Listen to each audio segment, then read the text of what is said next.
The Kenneth Rowe Ambassador of Aviation Award is our highest honor we give to one of our NASAO members. As such, it should be, the person should be possessed of good character, good qualities, and high ideals. And when I thought about nominating John, I thought of the qualities that really, I think, should mark this award and a person should possess. And these are the ones that I came up with, and I think my colleagues agree with me. First of all, integrity. In a time that we are obsessed with right and left, that's not where John Egerton is. It's about right and wrong, period. In a time, as far as a mentor, when I came into NASAO, I'm getting like Dave, I spend too much time around him. Heck, I was just a lawyer. And so John called me when he was chair of the nomination committee. He said, we want you to be on the executive committee. And I said just that. I said, John, I'm just a lawyer. I'm not from your fraternity. And John said, and it kind of put me at ease, he said, Vic, we always need a lawyer at NASAO. So, but John has truly been not only mine, but so many others' mentor through the years. And insofar as a leader, I knew, John, you'd like this. I think it truly does characterize you. John Adams, I know you're all surprised, not John Kennedy, John Adams, said that if your actions inspire others to dream more, learn more, do more, and become more, you are a leader. And you certainly meet that test. Advocate, well, in Oklahoma, we would call John an air evangelist, and he certainly is. He is passionate about maintaining the world's best and safest air transportation system.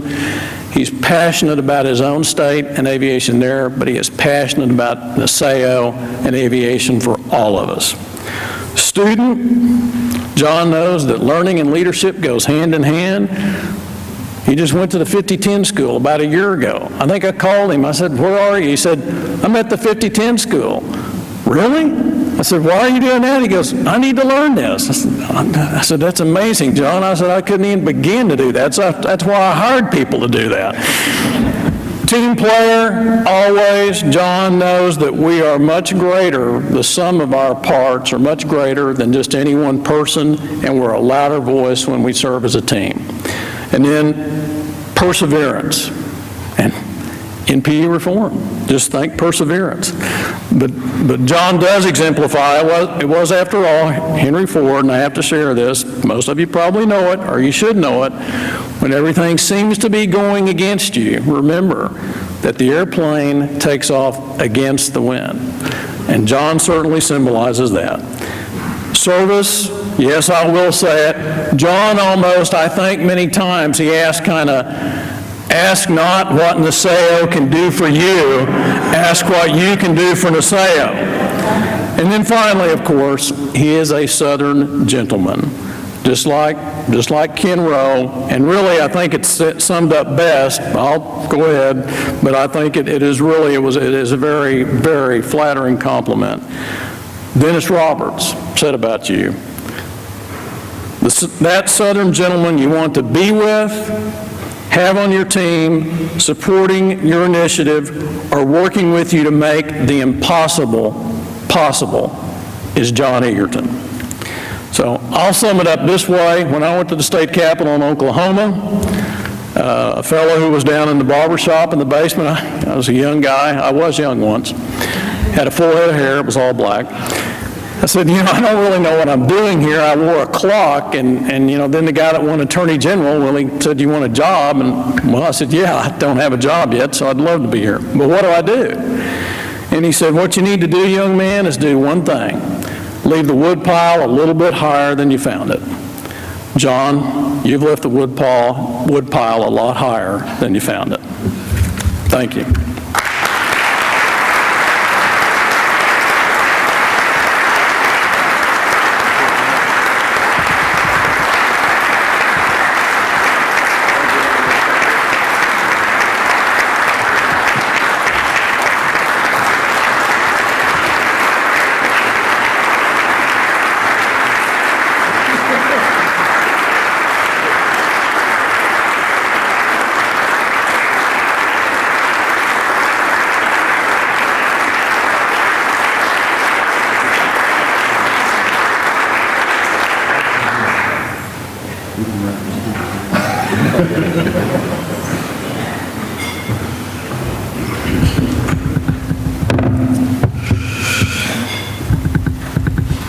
I don't have anything prepared like this.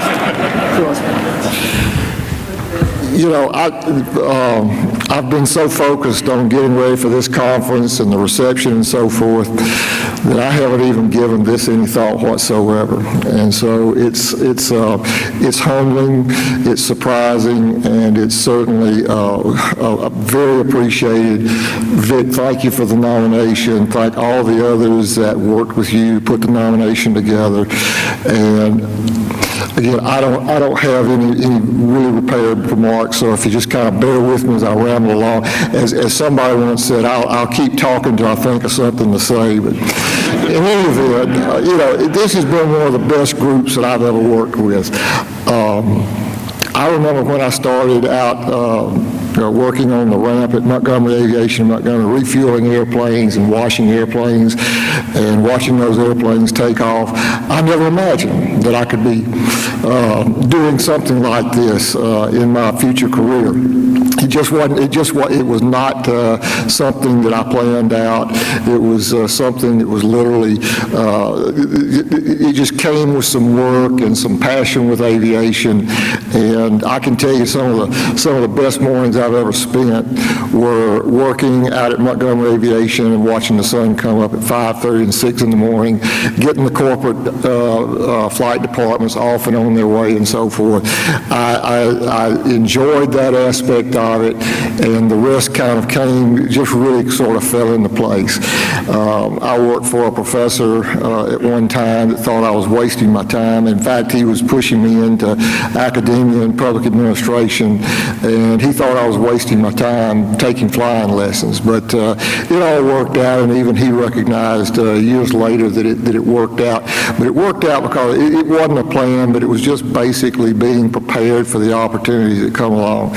But the opportunities that have come along don't compare, again, to working with the fine professionals that are in this room this evening. And it's been a thorough privilege to work with all of you all over the years.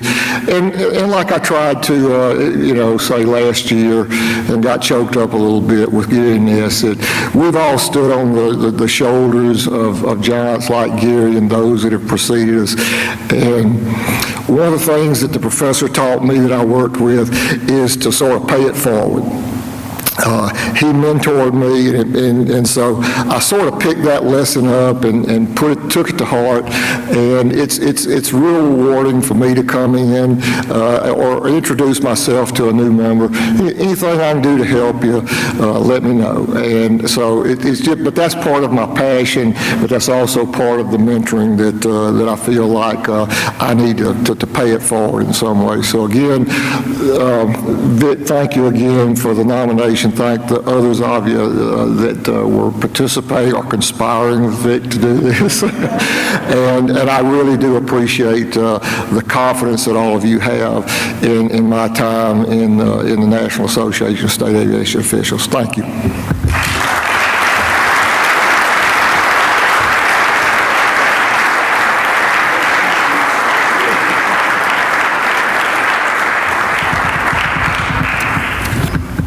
So John Adams, Henry Ford, and John F. Kennedy have two things in common. They've all been compared to John Egerton.